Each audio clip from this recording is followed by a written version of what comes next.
사랑하는 우리 서교 장로교회 성도님 여러분, 주 안에서 이렇게 다시 만나 뵙게 돼서 감사하게 생각하고 하나님께 영광을 돌립니다. 말씀을 전할 수, 제가 목사님 닮아서 좀 울컥해가지고 말씀을 전할 수 있는 것은 사람이 하나님으로부터 받을 수 있는 가장 영광스러운 특권 중에 하나라고 생각을 합니다. 초청해 주신 우리 이 목사님께 또 우리 성도님들께 감사의 말씀을 드리고, 정말 조용히 예배를 드리고 가고 싶었는데, 나는 목사님 말씀에 은혜를 받고 싶었는데 조용히 갈 수 있는 교회가 아니잖아요. 수천 명 모이는 교회도 아니고, 저희 교회나 우리 울거든 교회나 서교 장로교회나 어디 앉아 있어도 다 우리가 어떻게 살아가는지 보이는 교회니까, 그래서 좀 늦게 목사님께 예배를 드리러 가도 되겠냐고 이렇게 했는데, 또 그렇게 말씀을 하셔서 순종하는 마음으로 또 급하게 마음을 쉬려는 마음을 가다듬고 여러분 앞에 섰습니다. 여러분, 목사님께서 주일날 오전에 어느 정도 설교를 하시는지 살펴봤는데 55분, 50분, 49분 이렇게 하시는 것 같아요. 제가 목회하는 교회가 아닌 다른 교회에서 설교할 때는 늘 그래도 조심스럽고 또 마음이 많이 쓰이는데, 하나님께서 오늘 우리에게 어떤 말씀을 전할까 마음에, 단 한 번뿐인, 목사도 그렇고 여러분들도 그렇고 한 번뿐인 우리의 인생을 살아가는 이 삶을 우리가 어떻게 살아갈까, 그런 말씀을 좀 나누고 싶고, 하나님께서 그런 말씀을 전하라고 하는 그런 마음을 주신 것 같습니다.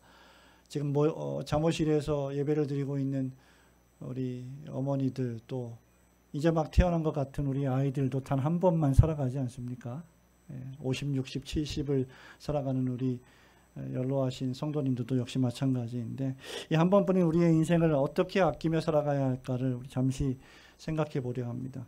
7월 14일 날 한국교회 또 전세계 교회에 아주 유명하게 영향을 끼치셨던 목사님 한 분이 하나님의 부르심을 받았습니다. 여러분 잘 아시는 것처럼 존 메가더 목사님이시죠. 또 그 존 메가더 목사님을 개혁주의 신학으로 이끌려고 부단히 노력했던 분 가운데 한 분이 존 파이퍼 목사님이고 R.C. 스프롤 목사님입니다. R.C. 스프롤 목사님은 이미 한 5년 전에 돌아가셨고 하나님 나라에서 안식하고 계십니다. 존 파이퍼 목사님도 또 언제 하나님의 부르심을 받을지 알 수 없습니다만 지금도 여전히 열심히 사역을 하고 계십니다. 그 미국의 미네아폴리스에 위치한 베들레헴 침례교회를 목회하는 유명한 목사님이 존 파이퍼 목사님이십니다. 제가 성대가 약해서 목소리가 작으니까 또 이렇게 배려를 해 주시네요. 이분은 기쁨의 설교자, 희락의 설교자로 유명합니다. 설교할 때도 존 메가더 목사님과 달리 매우 경쾌하고 아주 즐겁게 기쁘게, 존 메가더 목사님은 파이퍼 목사님과 비교하자면 너무 엄숙하고 너무 진지하게 그렇게 또 설교하시는 목사님이시죠. 하나님을 경외하고 그리스도를 위하여 살아가는 우리 신자의 삶은 지루하거나 지나치게 엄숙하거나 또는 슬픔의 삶이 아니라는 것을 늘 강조하곤 했습니다. 우리 신자의 삶은 엄숙하고 진지하면서 동시에 기쁘고 즐거운, 어떻게 보면 좀 역설적인 삶이 아닌가 그런 생각을 합니다. 그렇기 때문에 신자의 삶에 비록 고난이 있을지라도, 여러 어려움이 있을지라도 그것은 그 자체로 사도 바울이 말한 것처럼 감사할 조건들이고 기쁨의 삶이요 즐거움의 삶이라는 말입니다. 파이퍼 목사님은 목사의 아들로 태어났고 목사가 되었습니다. 그런데 그 파이퍼 목사님에게 깊은 영향을 끼친 한 문장이 있습니다. 그것은 그의 아버지가 살던 집에 싱크대, 부엌 싱크대 위에 걸린 액자 위에 쓰여 있던 말이었는데, 파이퍼 목사님이 6살 때부터 18살 때까지 이제 집을 떠나서 대학에 입학하여 독립을 하기 전까지 거의 매일 그 액자를 보고 살았다고 합니다. 그 액자에는 이런 글이 적혀 있었습니다. 한 번뿐인 인생 곧 지나가리라. 한 번뿐인 인생 곧 지나가리라. 오직 그리스도를 위해 한 일만 영원하리라. 정말 그렇지 않습니까? 성도 여러분, 우리의 인생은 오직 한 번뿐입니다. 여러분은 그 인생에 10대를 살고 있고 20대를 살고 있고 30대 40대를 살고 있고 어느덧 나이가 들어서 50, 60을 지나가고 있고 또 70, 80의 황혼을 살아가고 있습니다. 지금 막 태어난 갓난아이들도 아까 말씀드린 것처럼 2번, 3번 살지는 않을 것입니다. 인생은 한 번뿐입니다. 인생의 연습은 없지요. 그리고 그 인생의 유일한 목적이 있다면 그것은 내가 죽고 갈라디아서 2장 20절에서 바울이 고백한 것처럼 그리스도가 사시는 삶이어야 할 것입니다. 그것이 신자이기 때문이죠. 그리고 이제 이 액자는 존 파이퍼 목사님의 현관에 걸려 있습니다. 파이퍼 목사님이 이제 집을 나설 때마다 매일 이 액자를 보며 목양실에 교회에 출근을 합니다.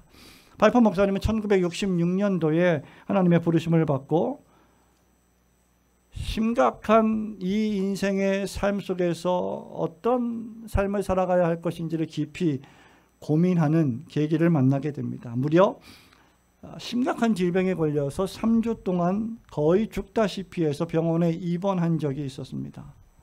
정확히 그 병명을 저는 이해할 수 없지만 단구구증이라고 하는 그런 병명인데 그 침대에 누워서 3주 동안 아무것도 할 수 없다는 것을 깨닫고 이제 하나님께서 자신을 부르신다는 것을 생각하면서 자신의 인생을 어떻게 하면 허비하지 않는 삶을 살 것인가를 생각하는 은혜를 받았습니다.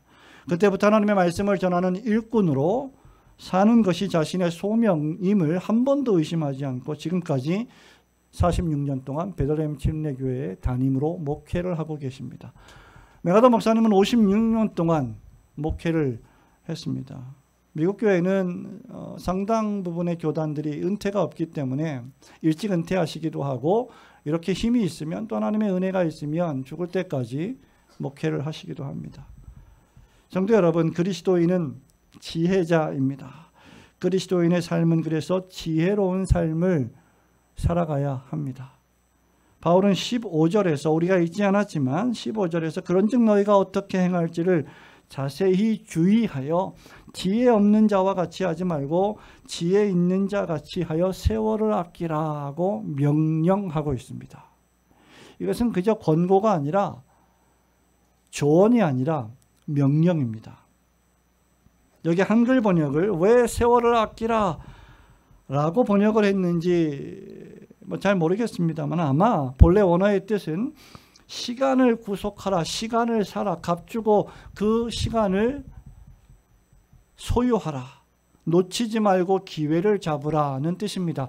아마 그래서 한국 사람들이 세월을 아껴라 그런 함축적인 의미로 그런 말들을 사용하기 때문에 이렇게 번역을 한 것이라고 생각이 듭니다. 한마디로 말하면 내가 너희들에게 준 삶의 시간을 허비하지 말라는 뜻입니다. 낭비하지 말라는 뜻이죠.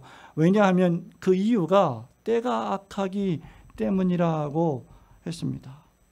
즉 우리가 살아가는 시간들이 대단히 악하다는 뜻입니다.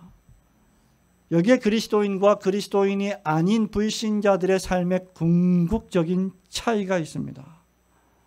세상 사람들은 세상이 아름답다 생각합니다. 세상 사람들은 우리가 조금만 노력하면 세상이 개선될 수 있고 세상이 유토피아로 변할 수 있고 훨씬 더 좋은 세상이 될 수 있다고 생각합니다. 그리고 세상 사람들은 그 세상 속에 살아가는 나의 삶이 아름답다고 생각합니다. 자신들이 조금만 노력하면 점점 나아지는 삶을 만들 수 있기 때문에 이 세상에서 즐겁게 살아가는 것이 자신들의 삶의 목적이라고 생각합니다. 세상은 그래서 우리 주님이 말씀하신 것처럼 먹고 마시고 시집가고 장가가고 놀고 즐기기에 참 좋은 곳입니다. 세상 사람들은 그렇게 생각한다는 것이죠. 그러나 그리스도인들은 세상이 악하다고 말합니다.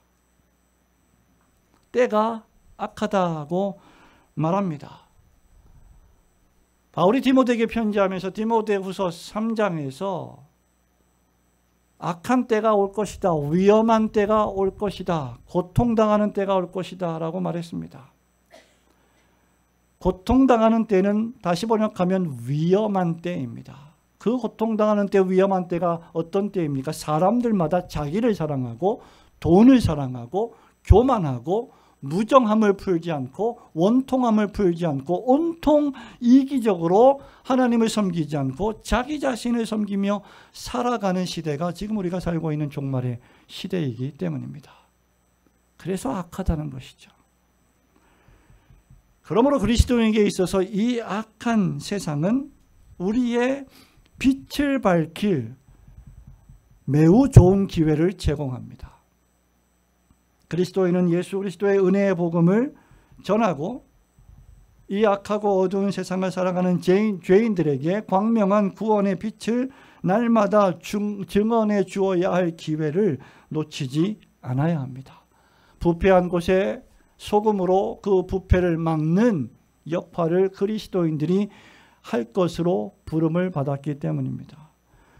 그렇다고 하면 이 악한 세월을, 이 날들을, 달들을, 이 악한 1년, 2년, 3년을 살아가는 그리스도인의 삶은 어떤 삶이어야 할까? 오늘 본문 말씀을 통해서 몇 가지 생각할 수 있습니다. 우선 그리스도인은 자신에게 주어진 짧은 인생의 시간을 헛된 것으로 허비하지 않아야 할 것입니다. 16절에 보면 세월을 아끼라. 때가 악하니라 하고 있습니다. 이것은 가장 지혜로운 생활 가운데 하나입니다. 무엇이 지혜로운 삶일까? 무엇이 지혜로운 인생일까? 세월을 아끼는 것이 지혜로운 삶이요, 지혜로운 사람입니다.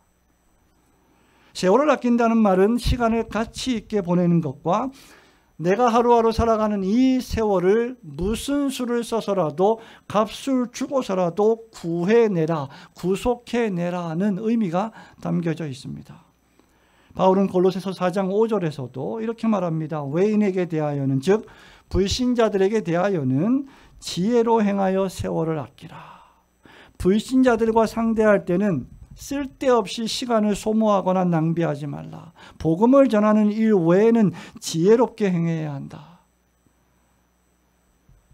베드로 사도는 이것을 좀 더 풀어서 베드로전서 4장 3절에서 이렇게 말합니다. 너희가 음란과 정욕과 술 취함과 방탕과 향락과 무법한 우상 숭배를 하여 이방인의 뜻을 따라 행한 것은 지나간 때로 족하도다.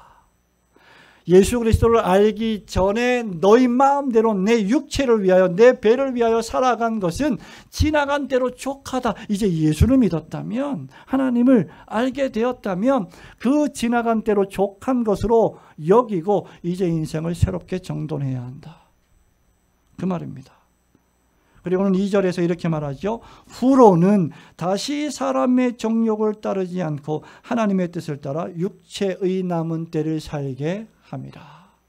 그러므로 예수 믿는 신자들은 예수 믿기 이전의 삶과 예수 믿은 이후의 삶이 극명하게 달라져야 할 것입니다. 그것을 바울은 오늘 지혜 있는 지혜자의 삶이라고 말하는 것입니다.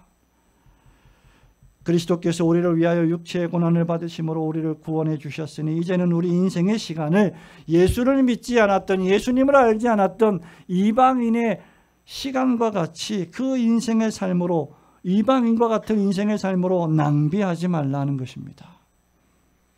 이미 예수님께서 구원해 주시기 이전에 너희들이 음란과 정욕과 술에 찌들어 살았다면, 그런 시간을 낭비하며 살았다면 이제는 더 이상 부정적으로는 그런 시간으로 네 인생을 낭비하지 말라는 뜻입니다.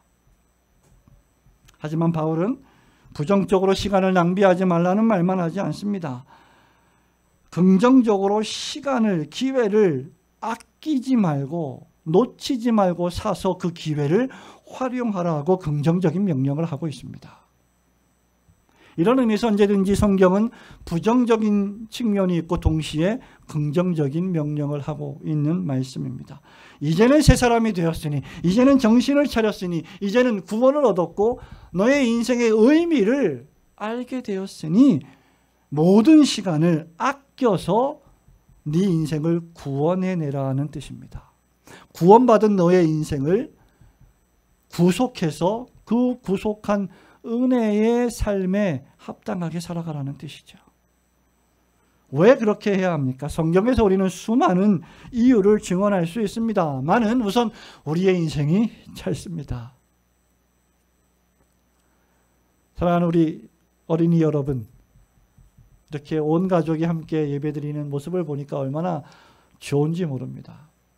갓난아이들 여러분, 혹시 제 설교를 잘 듣고 이해할 수 있을지 모르겠습니다만은 우리도 이렇게 갓난아이처럼 태어났지만 어느덧 인생을 살아가다 보니 젊을 때 이 청춘의 때가 다 지나고 이제 50이 넘고 이제 60, 70이 되고 하나님 나라를 바라볼 나이가 되어버렸습니다. 여러분의 목사님에게도 리즈 시절이 있었어요.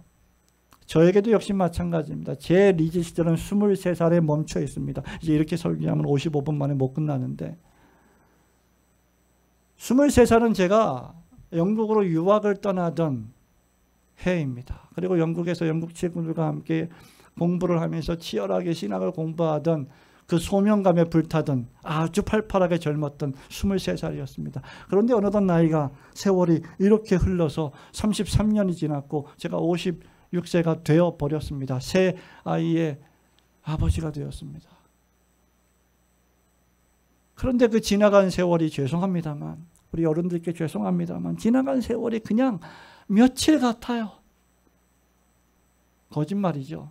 며칠은 아닐 겁니다. 그러나 그만큼 짧다는 것이죠. 시편 90편 9절 10절에서 모세가 이렇게 노래합니다. 우리의 모든 날이 주의 분노 중에 지나가며 우리의 평생이 순식간에 다하였습니다. 우리의 연수가 70이요 강건하면 80이라도 그 연수의 자랑은 수고와 슬픔뿐이요 신속히 가니 우리가 날아갑니다. 세월이 살같이 흐른다. 화살같이 시위를 떠나는 화살같이 날아간다. 너무나 짧습니다. 그러므로 솔로몬 왕은 전도서 12장 1절에서 우리 청년들에게 특히 청년들에게 이렇게 권면합니다. 너는 청년의 때에 너의 창조주를 기억하라. 곧 곤고한 날이 이르기 전 나는 아무 낙이 없다고 할 해가 가깝기 전에 그리하라. 무릎에 힘이 빠지고 이빨이 흔들리고 두통이 나고 치통이 나고 잠도 잘 못 자고 조금만 일을 해도 피곤한 그런 때가 가깝기 전에 하나님을 경외하라. 우리의 인생이 너무나 짧습니다. 우리에게 주어진 시간은 영구하지 않습니다. 그리스도인은 하나님의 나라인 천국에서 영생을 누리며 살아가겠지만 이 세상에서의 삶은 짧습니다.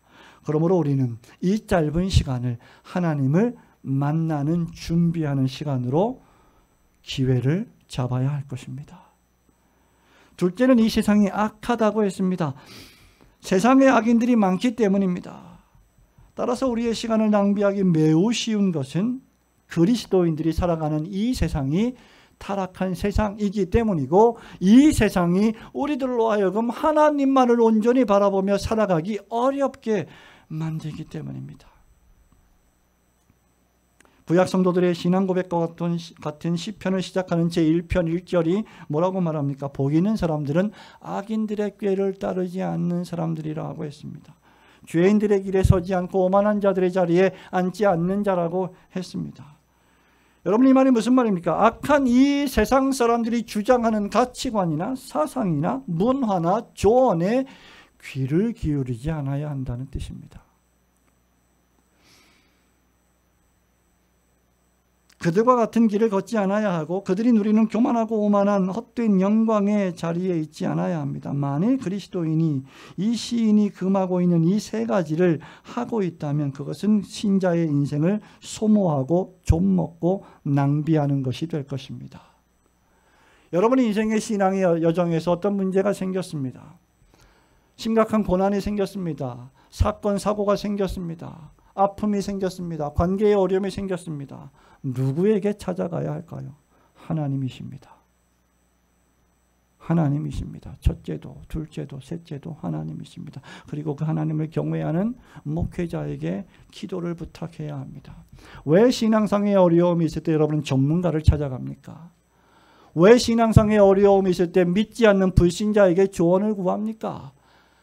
믿지 않는 불신자가, 하나님을 경외하지 않는 불신자가 어떻게 여러분들, 하나님을 경외하는 여러분들의 인생을 조언할 수 있단 말입니까? 결코 그럴 수 없습니다. 불신앙자는 불신앙자들의 사고와 가치관으로 조언해 줄 뿐입니다.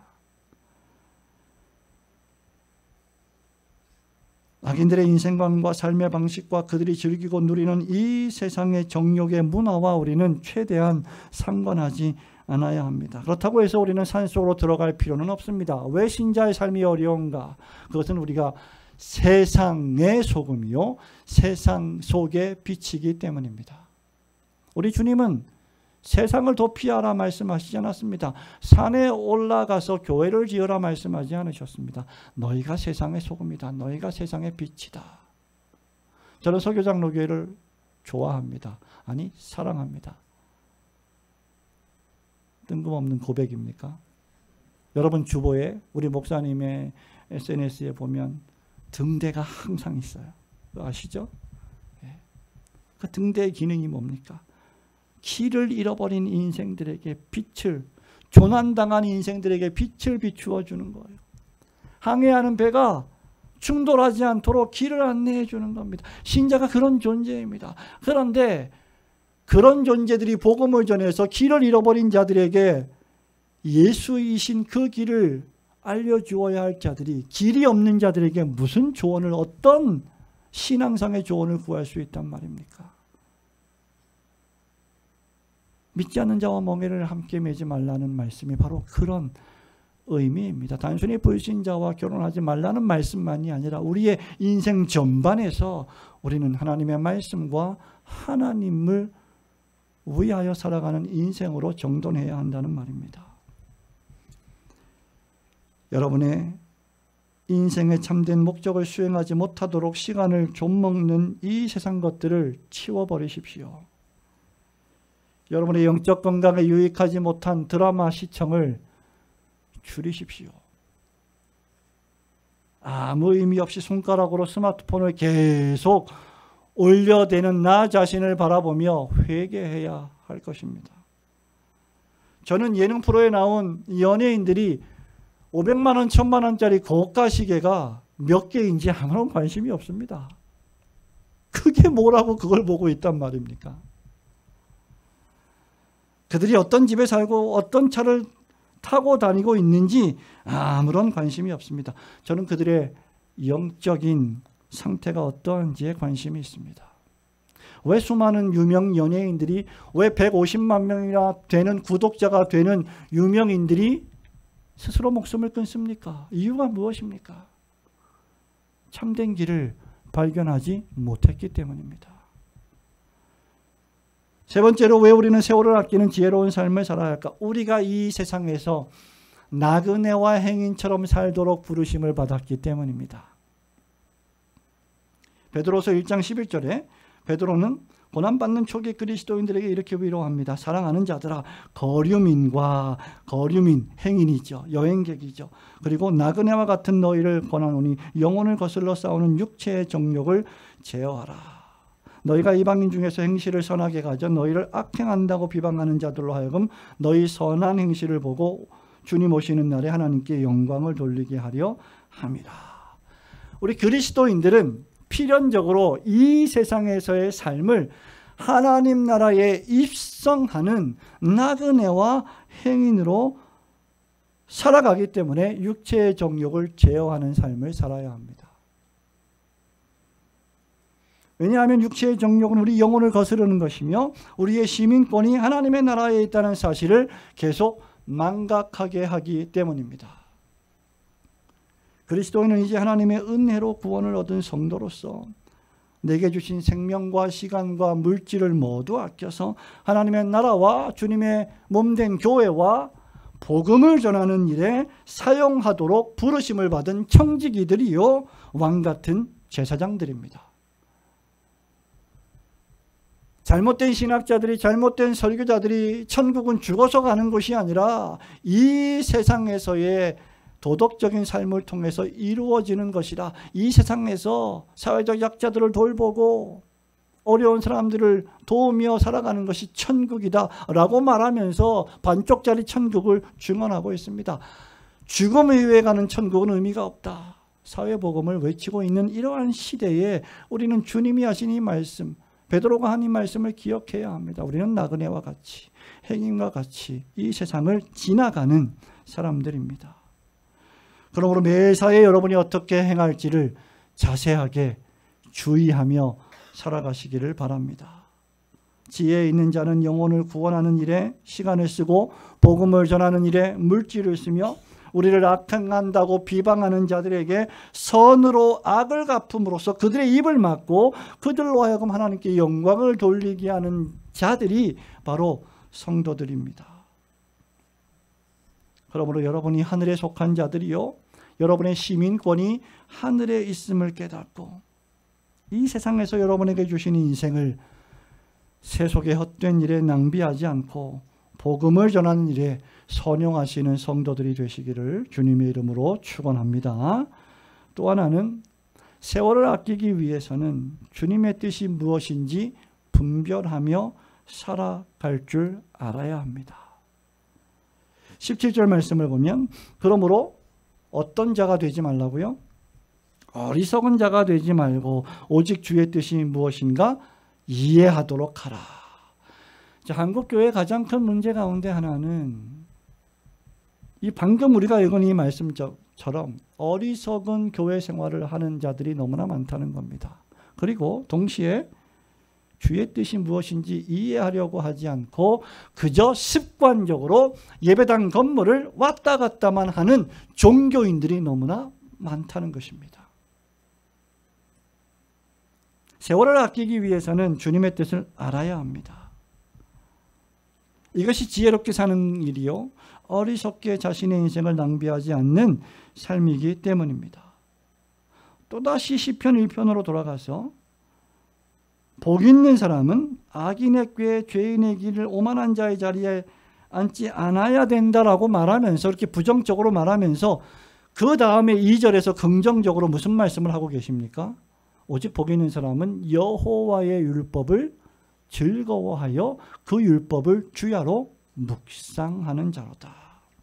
여러분, 묵상한다는 말은 읽고 그 말씀의 의미를 깊이 생각하고 그 말씀의 생명력을 즐거워한다는 것입니다. 종교적으로 성경을 낭독하는 것만이 아니라 매일 아침마다 성경을 1장, 2장, 3장, 4장 그저 읽어나가고 치워버리는 것이 아니라 그 말씀의 생명력을 깊이 생각하고 이해한다는 것입니다.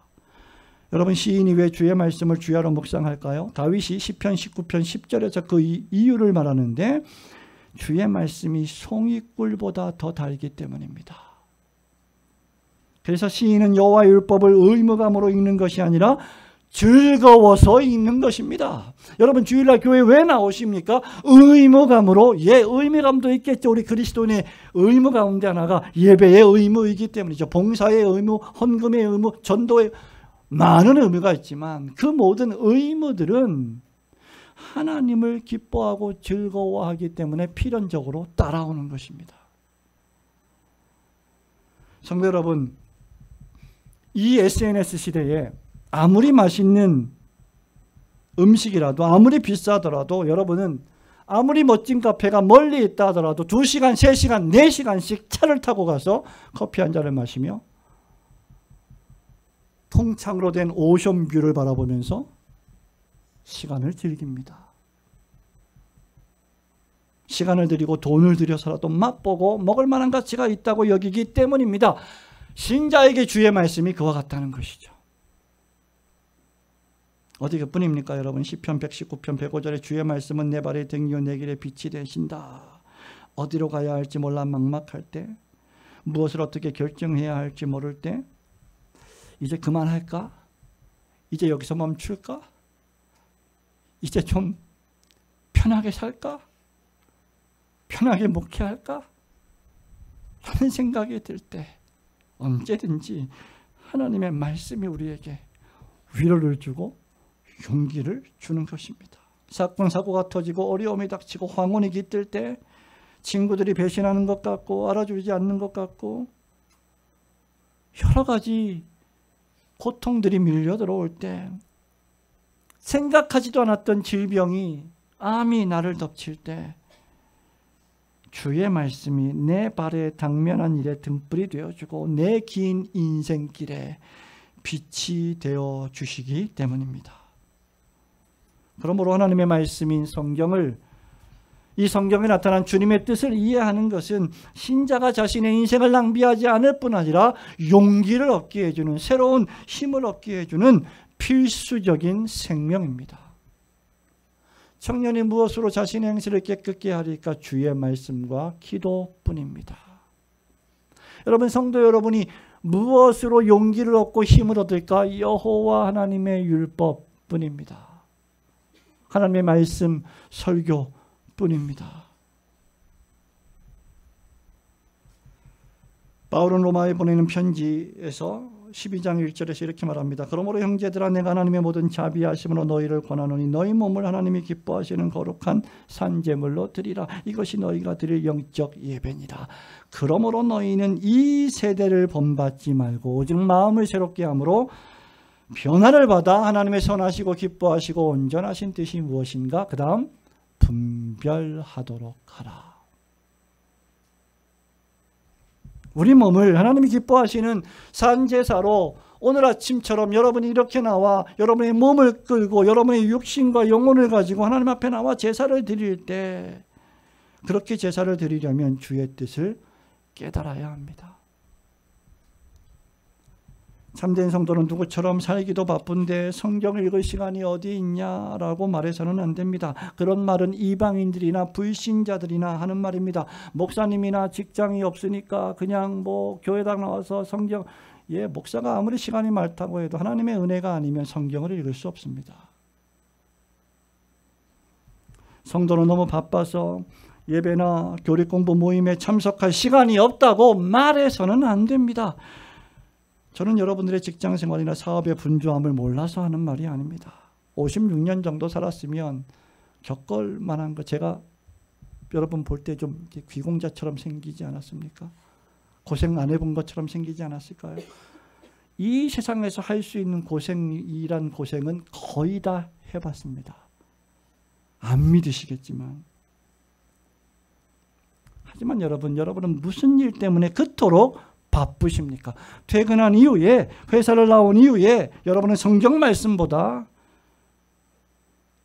네이버를 더 많이 검색하고 유튜브를 더 많이 시청한다면, 영화를 더 많이 본다면, 스포츠를 더 많이 시청한다면 여러분은 절대로 성경을 읽지 못할 정도로 바쁜 것은 아닙니다. 제 딸아이를 봐서도 그런 것 같아요. 그러므로 우리는 핑계하지 않아야 합니다. 만일 우리가 성경을 펼치기보다 세상 문화를 더 많이 펼친다면, TV 앞에 더 많이 앉아 있다면 우리는 여호와의 율법이 아니라 유튜브의 율법을 묵상하는 것입니다.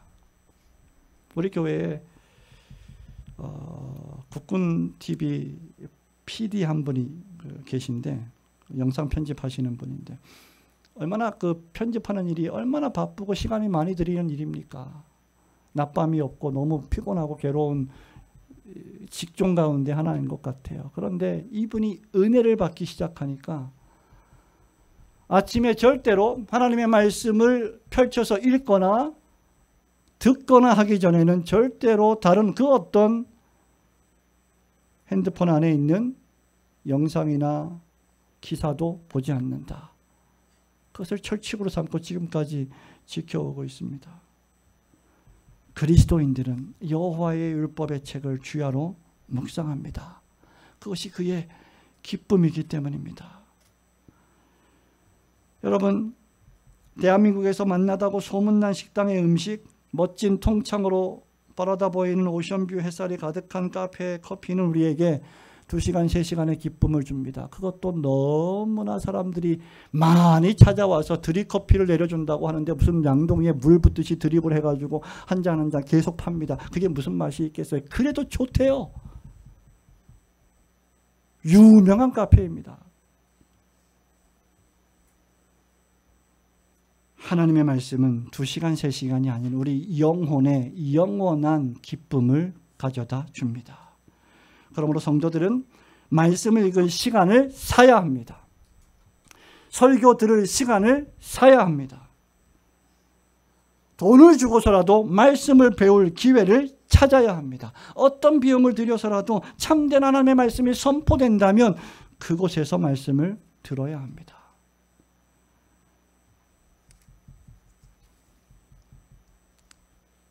바울은 고린도후서 5장 10절에서 이렇게 말합니다. 우리가 다 반드시 그리스도의 심판대 앞에 나타나게 되어 각각 선악간에 그 몸으로 행한 것을 따라 받으려 합니다. 우리 모두는 한 사람도 예외 없이 하나님 앞에 서서 심판을 받게 됩니다. 아니 목사님, 불신자만 심판받는 것이 아닙니까? 신자도 심판을 받는 것입니까? 예, 당연하지요. 하나님 앞에 우리가 살아온 삶에 대한 판단을 받을 것입니다. 우리는 그 심판대 앞에서 그리스도 예수를 구세주로 진정 믿었고 회심했고 중생했다면 지옥으로 떨어지는 심판을 받지는 않을 것입니다. 그러나 그 하나님의 나라에서 우리의 인생을 어떻게 낭비하지 않고 복음을 위하여 살아왔는지에 대한 판단을 받고 하나님 나라의 많은 상급으로 위로해 주시는 하나님을 만나게 될 것입니다. 자신의 신자의 삶을 허비하지 않은 사람들만 말입니다.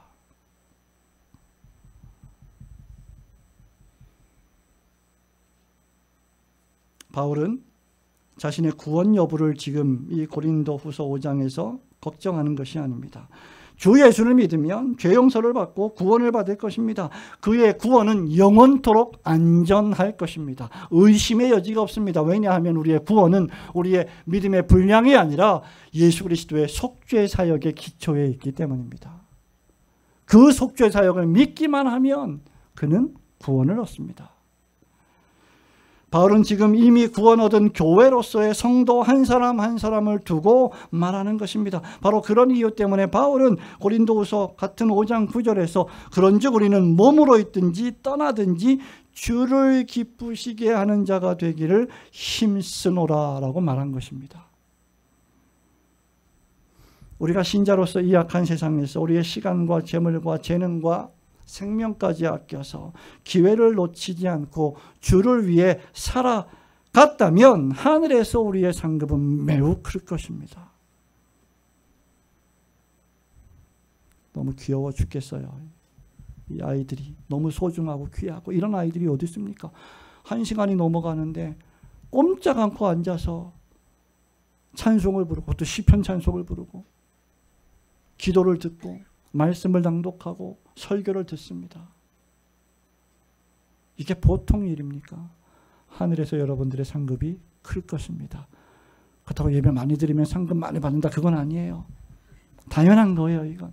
근데 그래도 하나님이 너 참 나를 잘 섬겼다, 착하고 충성된 종이다라고 칭찬해 주실 겁니다.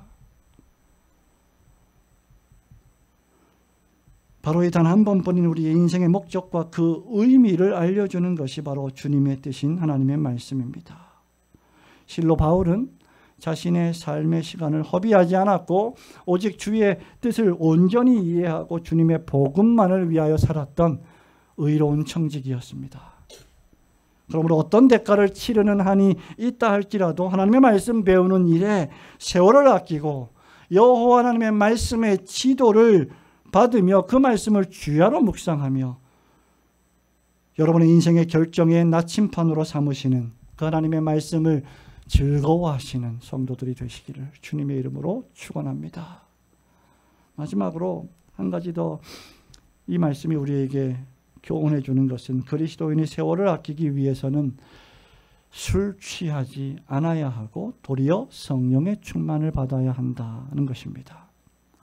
여러분, 이 말씀 너무나 유명하고 잘 알고 있는 말씀입니다. 18절에 술 취하지 말라. 이는 방탕한 것이니 오직 성령으로 충만함을 받으라. 그리고 성령의 충만함이 무엇인지 19절에 시와 찬송과 신령한 노래들로 서로 화답하며 너희의 마음으로 주께 노래하며 하나님 아버지께 항상 감사하며 그리스도를 경외함으로 피차 너희들끼리 서로 복종하는 삶을 살라 하는 것이었습니다.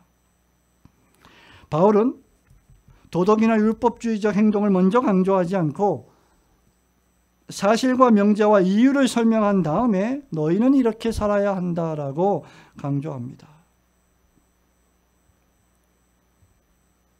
그래서 바울 서신의 거의 대부분인 전반부는 믿음의 진리, 구원의 복음, 교리에 대해서 말하고 있고 후반부는 그 교리에 기초한 행함에 대해서 명령하고 있는 것입니다.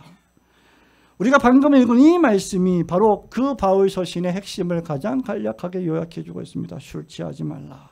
이는 방탕한 것이다. 그러므로 성령의 충만을 받으라. 왜 그럴까요? 여러분, 술 취하는 것과 성령의 충만을 받는 것에는 유사성이 있기 때문입니다. 성도는 성령의 충만을 받기보다 술에 취하게 되면 발생하게 될 부정적인 영향이 매우 크기 때문입니다. 술도 마시다 보면 취하게 되어 있고 결국에는 술의 충만을 받게 될 것입니다. 그러나 그 결과는 성령의 충만과는 달리 참혹합니다. 저는 술을 마시지 않습니다만은 제가 어렸을 때부터 예수님을 알게 되었고 고2 때 아마 회심한 것으로 기억을 하는데 그때부터 설교자가 되겠다고 헌신했고 기도했기 때문에 술을 거의 입에 대지 않았습니다. 근데 하루는 제 선배님이 아주 친한 선배님이 있는데 그 선배님이 저를 아껴서 늘 1년에 한 번씩 부산, 제가 엊그제 있었던 부산에 그 영도에 잘 모르겠어요. 저 해운대가 아니라 영도에 뭐 무슨 바위 같은 거 있는데 거기 태종대를 항상 그렇게 1박 2일로 놀러 갔습니다. 근데 그 해운대 광안리 바닷가 앞에서 그 선배님이 회를 사주겠다고 나오셔서 회를 사주는데 안 믿는 사람입니다. 제가 고등학교 그때 2학년 3학년 때였으니까 술을 권하는 거예요. 야, 사회생활 하려면 술 한잔 해야 돼. 아, 저는 하나님을 믿고 예수님을 믿는 신자라서 술을 마시지 않습니다. 그랬더니 야, 너 술을 못 마시지? 너 믿음 때문에 그러는 게 아니라 네가 못 마시니까 지금 안 마시는 거지. 계속 꼬드기는 거예요. 자존심을 긁는 거죠. 남자의 자존심을. 아니 이게 뭐라고 그냥 이게 뭐 음료수처럼 마시면 못 먹어서가 아니라 안 마시는 겁니다. 그랬더니 아, 너 자식 못 먹는 거네. 거기에 넘어가 가지고 한 잔 했어요. 제가 이런 간증 우리 교회에서 안 합니다. 어디 집회 가면 꼭 어쩌다 한 번씩 해요. 한 잔인가 한 두 잔인가 뭐 마셨던 것 같아요. 마실 수 있지 않냐? 나 못 마시는 게 아니다. 안 마시는 거다. 이러려고. 그 다음부터 기억이 안 나요. 기억나는 건 해운대 백사장이 내 눈앞에 와 있다는 거. 여러분 술 안 드시니까 이게 무슨 말인지 잘 모르죠. 쓰러진 거죠. 여러분 그게 술 취하는 겁니다. 술은 우리의 기능을 마비시키는 것이죠. 이 술 취하지 말라는 이 바울의 명령은 에베소서 4장 17절부터 시작된 옛사람과 새사람의 삶을 비교하는 가운데 술 취하지 말라는 말이 나온 거예요. 그러니까 에베소에 사는 사람들의 문화가 술 마시고 노래하고 춤추는 방탕한 삶이었다는 것이죠. 그래서 그러한 세상 속에서 살아가는 너희들은 방탕하면 안 된다. 왜냐하면 술 취하는 것이 방탕한 것이 되기 때문에. 이 방탕이라는 단어에는 사치와 자랑의 의미가 다 포함되어 있습니다. 자신의 부유함과 육체적 쾌락을 자랑하고 술 마시고 춤추며 과장하고 연회하는 사회가 바로 에베소의 방탕한 삶이었습니다. 그런데 신자는 4장 22절에 말하는 것처럼 바로 그러한 옛사람으로부터 구원을 얻어 그 옛사람을 벗어버리고 새 사람이 되었다는 것입니다. 그래서 술 취하지 않아야 한다. 왜 우리는 세월을 아끼고 시간을 선용하고 기회를 놓치지 않기 위해서 술 취하지 않아야 할까? 그것이 방탕한 삶이 되기 때문입니다. 바울은 지금 얼마 정도의 알코올을 섭취했느냐 그 이야기를 하고 있는 게 아니에요. 어느 정도의 술을 마셔야 취하느냐 목사님 술 취하지 말라 그랬지 술 마시지 말라는 말씀 안 했잖아요. 제발 좀 그런 말 좀 하지 마세요. 구약 성경을 읽고 잠언을 읽어보세요. 술 취함이 결국 방탕이라는 결과를 이끌어낸다는 사실을 강조하고 있는 것입니다. 여기 방탕이라는 단어는 정확히 그 동일한 단어가 그 유명한 탕자의 비유에서 사용된 단어입니다. 자신의 인생을 허랑방탕하게 낭비한, 아버지의 재산 반을 가지고 나가서 다 낭비한 탕자의 삶을 가리킵니다. 이 술 취함의 삶은 우리의 인생을 탕진시킬 뿐만 아니라 제 기능을 하지 못하는 부정적이고 파괴적인 삶을 살게 합니다. 보통 사람들은 술기운의 일을 한다고 하죠. 술기운의 고백을 하고 술기운의 용기를 낸다고 합니다. 그러나 술, 즉 알코올은 용기를 주고 자극을 주는 것이 아니라 사람의 판단과 기능을 마비시켜 버립니다. 그래서 말도 어눌하게 되고 했던 말 또 하고 하지 말아야 할 말을 하는 등 자신을 제어하지 못하는 삶을 살게 만듭니다. 술은 결코 자양강장제가 아닙니다. 솔로몬 왕은 잠언 23장 20절에서 술을 즐겨하는 자들과 고기를 탐하는 자들과는 더불어 사귀지 말라. 술 취하고 음식을 탐하는 자는 가난하여질 것이요 잠자기를 즐겨하는 자는 헤어진 옷을 입을 것이라. 그리고 나서 29절부터 35절까지 술 취한 자에게 임할 재앙이 어떠한지를 길게 설명하고 있습니다. 포도주는 붉고 잔에서 번쩍이며 순하게 내려가나니 너는 그것을 보지도 말지어다. 그것이 마침내 뱀같이 물 것이요 독사같이 쏠 것이며.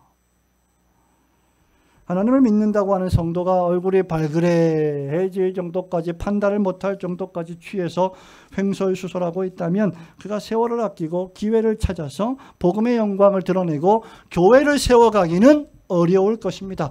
더욱이 세상에서 소금과 빛의 삶을 살기는 더 어려울 것입니다.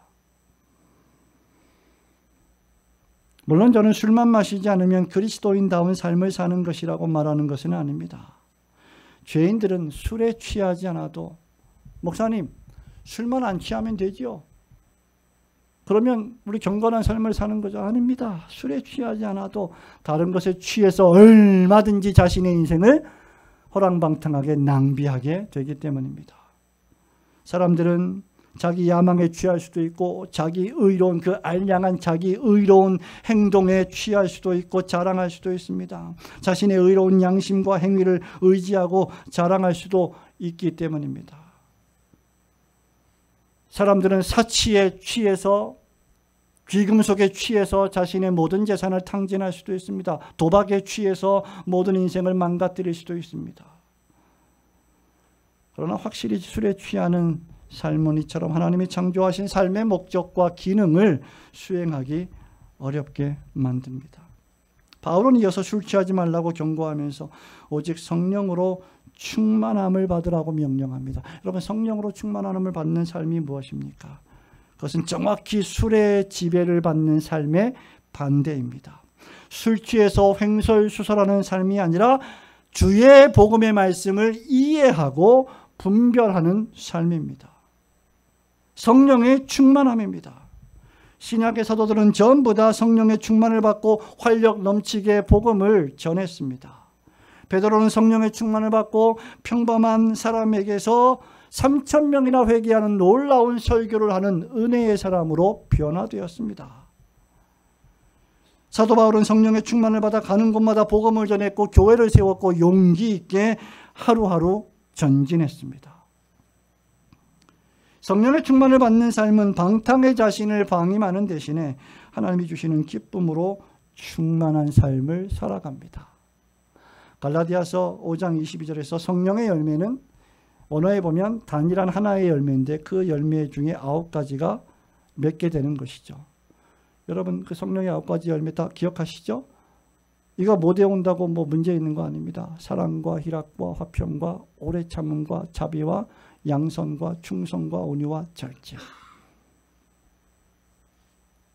술 취하는 삶은 그릇된 기쁨과 절제하지 않는 과도한 감정에 흥분을 제공하지만 자기 자신을 제어하지 못하지만 성령의 충만한 삶은 자기보다 다른 사람을 더 낫게 여기고 하나님의 나라와 그분의 의를 구하게 만들고 교회의 건덕을 생각하게 되고 내 인생을 어떻게 하면 교회와 그리스도의 복음을 전하는 일에 투신할까, 헌신할까를 생각하게 하는 삶입니다. 저는 절대로 예수를 믿었는데 성격은 변하지 않는다는 말을 믿지 않습니다. 저 사람은 원래 성격이 저래서 그래. 아닙니다. 그리스도의 복음은 그 사람의 영혼을 혁명적으로 변화시키는 능력의 복음이고 그 결과 그 사람의 인격도 성령의 9가지 열매를 맺게 변화시키는 능력입니다. 교회사에서 우리는 그 능력을 얼마든지 찾아볼 수 있습니다. 술에 취하는 술 중독은 이 세상의 걱정과 근심에 대한 참된 해독제가 아닙니다. 스스로 생명을 끊는 행위도 결코 해독제가 될 수 없습니다. 이 세상살이의 염려와 걱정에 대한 진정한 해독제는 성령의 충만함 가운데 누리는 구원의 기쁨과 즐거움입니다. 그렇게 성도는 성령의 충만을 통해서 하나님께서 신자에게 주신 하나님의 뜻을 더욱 밝히 깨달아 알 수 있게 되는 겁니다. 성경을 읽을 때 성령께서 나에게 명철과 지혜와 깨달음을 주셔서 이 말씀을 이해하고 이 말씀이 생명의 말씀, 능력의 말씀, 활력의 말씀이 되는 것을 알게 해주세요 라고 기도하며 성경을 읽을 필요가 여기에 있습니다. 하나님의 말씀을 듣기 전에 조명을 위한 기도를 하는 이유도 여기에 있습니다. 그 목사님의 설교 말씀을 통해서 하늘의 강당에서 하나님이 선포하시는 그 생명의 말씀이 내 심령을 변화시키고 내 인격을 변화시키는 능력의 복음의 말씀이 되게 해주세요. 그것이 성령의 충만을 받는 것입니다. 성령의 충만을 받는 것은 무슨 이상한 쇳소리를 내는 게 아닙니다. 제가 성대가 약해서 한 3일 정도만 집회를 해도 목이 쉽니다. 그래서 쇳소리가 나요. 그건 어쩔 수 없는 거죠. 그런데 무슨 성령의 충만을 받았다 거룩하신 하나님 아버지 뭐 이러면서 일부러 그렇게 목소리를 낼 필요가 없는 것이죠. 우리 예수님은 요한복음 15장 26절에서 진리의 성령이 오시면 그가 너희를 모든 진리 가운데로 인도하실 것이요 나에 대하여 증언할 것이다. 그러므로 성령에 충만한 사람은 예수 그리스도를 더 깊이 아는 사람이고 그 예수 그리스도에 관한 복음의 말씀을 더 깊이 이해하고 은혜를 받는 사람입니다. 그렇기 때문에 이어지는 19절 20절에서 시와 찬미와 신령한 노래들을 화답하며 부를 수 있게 되는 거예요. 이러한 노래들이 즐거워지는 겁니다. 행복해지는 겁니다. 이런 신자는 더 이상 원망하고 불평하며 자학하고 자해하는 삶이 아니라 나를 죄의 속박에서 해방시켜 주신 예수님 안에서 기뻐하고 즐거워하며 자유하고 감사하는 삶을 살아갑니다. 여기 성령의 충만을 받으라는 이 말씀은 문법적으로 보면 수동명령형으로 현재 수동명령형으로 되어 있는데 신자들이 비가 하늘에서 내릴 때 우산이 없으면 빗물을 계속 맞잖아요. 그런 것처럼 계속해서 현재 하나님이 주시는 성령의 단비를 계속 충만하게 받아야 할 필요성을 강조하는 것입니다. 성도 여러분, 이 세상 사람들 모두는 무엇인가에 취하게 되어 있습니다. 여러분들이 성령의 충만함에 취하지 않는다면 여러분은 세상의 충만함에 취하게 될 것입니다. 육체의 정욕, 이생의 자랑, 안목의 정욕에 빠져들게 될 것입니다. 그것은 결코 지혜로운 삶이 아닙니다. 성도 여러분, 말씀을 맺겠습니다. 한 45년 전에 리더스 다이제스트에 나왔던 그 기사 가운데 하나인데 미국의 플로리다에 사는 한 부부가 일찍 은퇴를 했다고 합니다. 49세와 51세의 나이로 은퇴를 했는데 이제 그 부부는 조그만한 트롤선이 뭔지 잘 모르겠습니다만 9m짜리가 되는 그런 어선, 배를 하나 사가지고 플로리다 남태평양 바다에서 조개 껍질을 줍고 있는 삶을 살고 있다. 여러분 51세에 은퇴했으니 그리고 9m나 되는 배를 샀으니 얼마나 많이 성장했겠습니까? 얼마나 많이 성공했겠습니까? 돈이 얼마나 많겠습니까? 그렇게 여유 있는 인생의 삶을 산다는 것이죠. 그런데 여러분 미국 사람들은 노화로 죽지 않습니다. 유명한 닐 포스트만 사상가가 이렇게 말합니다. 미국인들은 노화로 죽지 않고 은퇴로 죽는다. 은퇴해서 카우치, 소파라고 부르거든요. 카우치에 앉아가지고 매일 하루 종일 TV를 켜놓고 미국 풋볼을 보고 팝콘을 먹으며 콜라를 마시며 남은 인생을 소파에서 살다가 죽는다는 것이죠. 풍자적으로. 51세의 말입니다. 만약에 그가 그리스도인이라면 하나님의 나라의 앞에 서서 주님을 만나게 될 텐데, 주님, 제가 주님을 위해서 이렇게 플로리다에서 예쁘고 멋진 조개 껍질을 주었습니다. 그걸 주님이 기뻐하실까요? 그렇다고 여러분 그런 취미를 갖지 말라는 말이 아닙니다. 휴가를 즐기지 말라는 말이 아닙니다. 휴가가 필요합니다. 쉼이 필요합니다. 그러나 그것은 더 주님을 잘 섬기기 위해서이죠. 제 가족들이 영국으로 미국으로 유학을 다닐 때 늘 우리가 어디 여행을 가면 꼭 기프트샵에 들리죠. 절대 빠지지 않는 거. 우리 아이들이 가서 뭘 삽니까? 마그네틱을 사요. 키링을 사요. 그 마그네틱 다 어디 있습니까? 여러분 냉장고에 다 붙여 있습니다. 주님, 제가 전 세계를 여행하면서 마그네틱을 이렇게 사왔어요. 그거 기뻐하실까요? 그렇다고 지금부터 당장 다 떼라는 말은 아닙니다. 즐길 수 있습니다. 종종 선교사님들이 우리 교회 방문하면 스타벅스 컵을 가져와요. 스타벅스 인도, 델리, 뭐 필리핀, 뭐 LA. 그 컵이 모양실에 있습니다. 전 세계를 다니면서 스타벅스 컵을 제가 이렇게 모았습니다. 주님, 그걸 기뻐하실까요? 그건 이 세상에서 그냥 잠시 지나가는 취미일 뿐입니다. 사랑하는 우리 서교장로교회 성도 여러분, 제 뜻은 아니었지만 하나님의 섭리 가운데 오늘 제가 이 자리에 서서 여러분과 함께 이 바울의 말씀을 전할 수 있게 된 것은 결코 하나님의 주권 속에서 우연은 아닐 거라 생각합니다. 저와 여러분은 단 한 번뿐인 인생을 지금 살아가고 있습니다. 그리고 그 단 한 번뿐인 인생을 우리 자녀들 앞에서 살고 있습니다. 그렇다면 우리는 이 바울의 권면대로 세월을 아껴 이 시간을 구속하여 기회를 놓치지 말고 주님을 섬겨야 할 것입니다.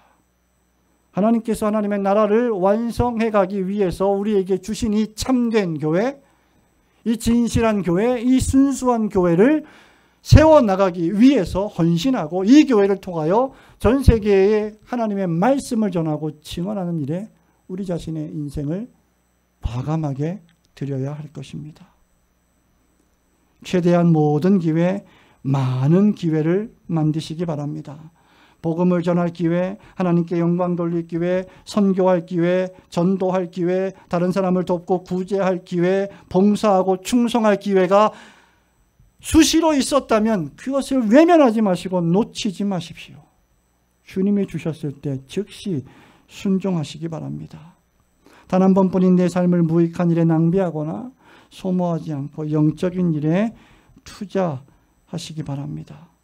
하나님이 주신 인생의 삶을 마음껏 누리시고 즐기시되 자신의 육체만을 위하여 그렇게 사는 것이 아니라, 자신의 가정만을 위하여 그렇게 사는 것이 아니라 영원한 생명을 준비하기 위해 세월을 아껴야 할 것입니다. 목사님, 그저 주일날 교회를 출석하고 좋은 남편, 좋은 아내, 좋은 엄마, 아빠, 좋은 자녀가 되면 되지 않습니까? 라고 말할 수 있을지 모르겠습니다. 우리 예수님 뭐라고 말씀하신지 아십니까? 그것은 이방인들도 다 하는 것들이다. 만일 너희들이 그것으로만 살아간다면 남보다 더 하는 것이 무엇이냐? 라고 우리에게 물으십니다. 하나님께서는 오늘도 여러분을 부르셨습니다.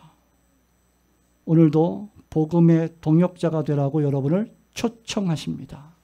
그저 예배당만 왔다 갔다 하는 사람이 아니라 목사의 목회의 동역자가 되라고 여러분을 부르십니다. 여러분 중에 그 누구도 인생의 마지막 순간에 내가 헛살았다라고 말하지 않게 되기를 바랍니다. 여러분의 인생의 마지막 순간까지 최선을 다하여 하나님의 나라와 그분의 의이신 그리스도 예수를 추구하며 살았다고 말하게 되기를 간절히 소망합니다. 저는 이 목사님과 종종 만나 교제하면서 종종 우리가 이렇게 말합니다. 목사님, 제가 먼저 죽으면 저희 교회를 책임져 주십시오. 같은 마음입니다. 제가 먼저 죽으면 제 장례를 목사님이 치러주시죠. 물론 우리 노예가 있고 뭐 다 시차례가 있으니까 마음대로 뜻대로 안 되겠습니다만은 그런 마음이에요. 그렇게 같이 이 어렵고 힘든 고난의 길을, 목회의 길을 위로하고 격려하고 용기를 주면서 달려가는 것입니다. 예수를 믿는 성도들이 이 목회자의 목회에 협력하지 않는다면 어떻게 복음을 전할 수가 있겠습니까? 오직 한 번뿐인 인생의 시간을 허비하지 않고 여러분의 목사와 함께 복음을 위해, 전도와 선교를 위해, 진리의 말씀을 위해 죽기까지 충성하시는 우리 서교 장로교회와 또 우리 제가 섬기고 있는 올고든 교회, 그런 이 조국에 있는 모든 참된 교회 진실한 성도들이 다 되시기를 주님의 이름으로 축원합니다.